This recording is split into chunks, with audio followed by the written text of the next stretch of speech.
السلام عليكم سلامة السلام كأديم سلامة السلام عليكم ورحمة الله تعالى وبركاته. بعد التحية waxaan rabaa inaan kusoo muujiyo wax yar oo ardayda Soomaaliyeed faa'iido u leh taas oo dowladda Soomaaliya ardayda ku ciqaabayso dhageysan social media laga xirayaa. Sababta ay qaramada midoobay wax sida ay ka dhawaajisay u qaabilsan xuquuqda bini'aadamka waxay tiri amnas marnaba inaan la xiri doonin social media taasina ay qasaarisay ama kuma lacday waajibaadkii wasaaradda waxbarashada ee lahayd. Marka inkiis wax walba dhici kara adduunkan waa inaad isku tashataa. Haddii la xiro internetka inta waxaan igu soo gudbinayaa application idin fududeynayo in internetka haddii laga xiro social media-da caadi kugu shaqeynayo. Messenger kugu shaqeynayo, WhatsApp kugu shaqeynayo, Facebook kugu shaqeynayo, any place kugu shaqeynayso. Ma fahantin meel kasta. Sida alifan ka soo bilaabaa arday badan macnaheedu inay si fahmaan. Play Store-ka tagay application soo degsay marka hore. Play Store-ka tagay. Play Store-ka markaad tagtid meeshaas waxaa ku qoraya PROXY oo loola jeedo proxy.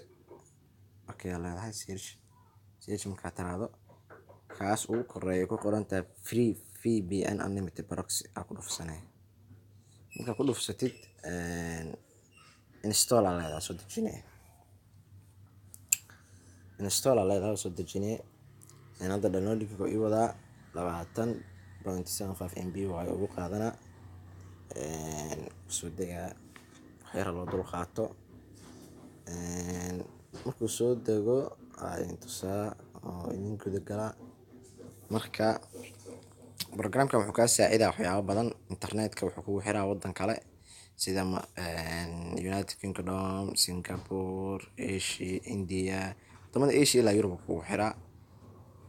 Marka aragno soo dego hadda uu dhamaaday 9 maraa.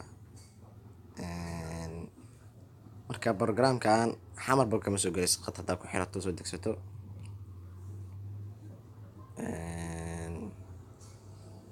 aad iyo aad u anfaca ardayda Soomaaliyeed meel kasta ay joogaan programkan soo degsadaan ay isku tashtaan. Social media waa barta ugu muhiimsan ee laga xiriiro wax kasta la iskala wadaago. Marka programkan aad iyo aad anfaca saan sheegay. Hadda uu soo degay open aan leedahay. Open markaad tiraahdo furmaa oo jeedaan soo kacoya inta qoraal uu soo kaco ku muujinaya proxy master free and fast and unlimited intaba uu ku buusinaa uu ku shaqeynaa. Marka accept yaa leedahay marka waxa ku soo qoro accept yaa leedahay waa aqbalay. Marka aqbashid geeskan oo wada experience now aan leedahay ku dhufanay. Marka ku dhufato ilaahay kuma sabtisaan oo ku soo baxo meeshaas dhaxda falaartaas oo duulayso ku dhufanay. Wuxuu ku soo bandhigaa connection request waxa cusubtay in lagu xiro. Okay yaa leedahay markaas aqbalay. Hadda wuxuu ii soo qoray connecting waa lagu xiro ama ka bixis inta uu ku soo qoray connecting ka bixis. Hadda uu xirmay waa kaas server waxaan ka soo galayaa United Kingdom wajida duration waqtiga ay u qaadanayso data downloaded data iga bixisay data uploaded intaba. Marka dhaxda riixada back tiraado waa ka baxay wax ku shaqeynaya malaha.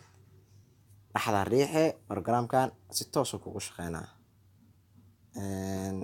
Ama santihiin intaas waxaan u maleynayaa inay fahanteen waxaan ku dadaashay inaad share gareysiin aad gaarsiisiin walaalihiin Soomaaliyeed iyo ardaydiina Soomaaliyeed oo u baahan in la garab qabto. Adiga hadduu fiidiyowan ku soo gaaro aad fahanto application soo degsato kugu shaqeeyo walaalka kale oo dhibban in uu shaqeeyo waay. Mid kale hal qof hadduu degsado ama 2 qof ama 2,000 ama 10,000 uu isticmaalo application isna benefit faa'iido malaha. barnaamijkan waxa faa'iido leeyahay in la wada isticmaalo kadib wixii la helo la soo wada geliyo social media. Qofkii wixii soo gali lahay akil lahayd tusaalaan ama qishka ama warqadaha akil lahayd haddii uu soo gaarin barnaamijkan yaa ku soo galin adigu ku shaqeynaa social media laakiin ninkii walaalka ahaa ninkii hay ma u shaqeynaa anyway. Marka fiidiyogan la share gareeyo ana mahadsantiin walaalayaal.